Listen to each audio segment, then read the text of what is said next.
सप्रेम साहिब बंदगी साहिब। आज की यह वीडियो कबीर पंथ के अद्भुत रहस्य के चौथे भाग का है।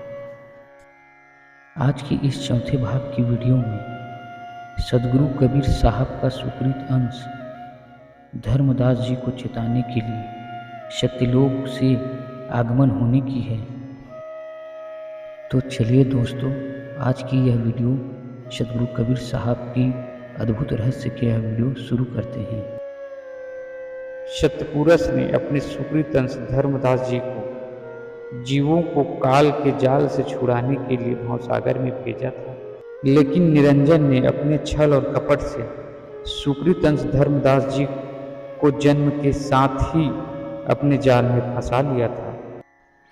तब सतपुरुष ने सदगुरु कबीर साहब को सुकृत अंश धर्मदास जी को चेताने के लिए संसार में भेजा, ताकि कलयुग में सत्य पंथ की स्थापना हो सके। कलयुग में वंश 42 सतपुरुष के ही अंश होंगे, जो धर्मदास जी के गृह में अवतरित होंगे।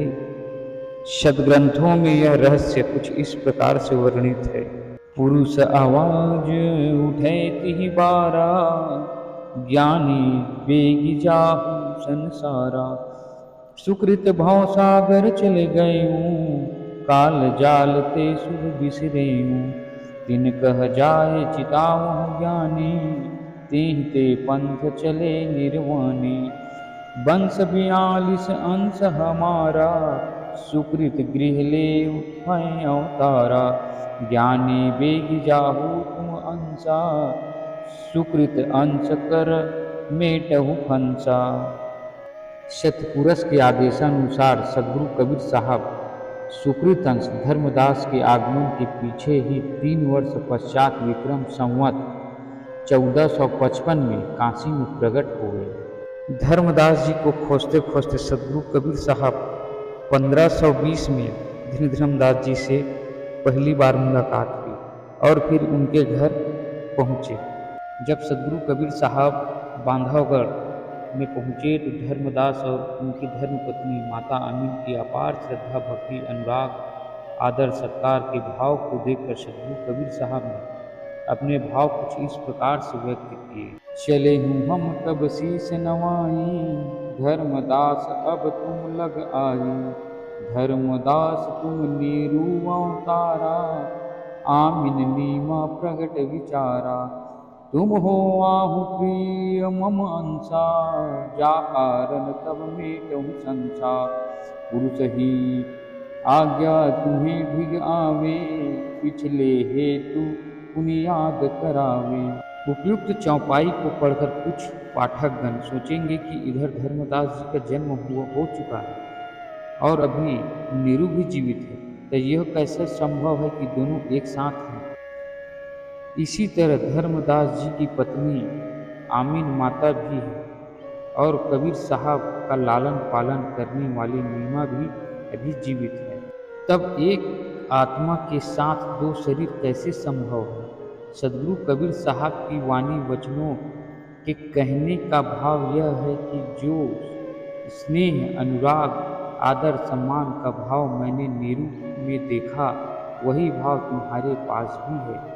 इसी तरह जो ममता भरा स्नेह, श्रद्धा मैंने अपनी संसारिक माँ नीमा में देखा, वही अनुराग और स्नेह आमीन माता में भी पाया है। अतः सदगुरु कबीर साहब की इन वाणियों में अवतार का अर्थ विशाल हृदयता, भक्ति, अनुराग आदि गुणों से है।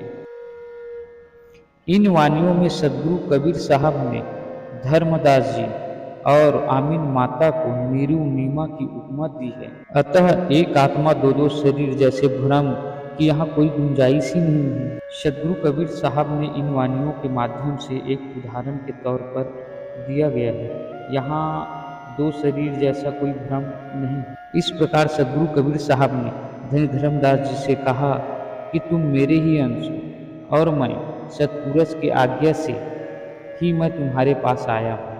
इस प्रकार का वचन सदगुरु कबीर साहब ने धर्मदास जी से कहा। सप्रेम साहिब बंदगी साहिब। दोस्तों, आज का यह वीडियो कबीर पंथ के अद्भुत रहस्य के भाग चौथा भाग का है।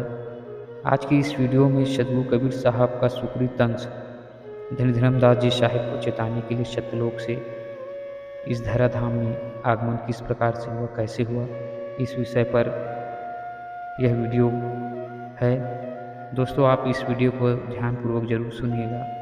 इसमें हमारे कबीर पंथ के अद्भुत रहस्य के बारे में बतलाया गया है सदगुरु कबीर साहब द्वारा धनीधर्मदास जी साहब को। इसी का यह वीडियो है। तो दोस्तों, आपको यह वीडियो कैसा लगा हमें कमेंट करके जरूर बताइएगा। तो दोस्तों, आज की वीडियो यहीं पर समाप्त करते हैं। 5वें भाग में धनीधर्मदास जी साहब का एक परिचय आपके सामने प्रस्तुत करेंगे, जिसमें धनीधर्मदास जी साहब का पूरा जीवन परिचय समाहित होगा।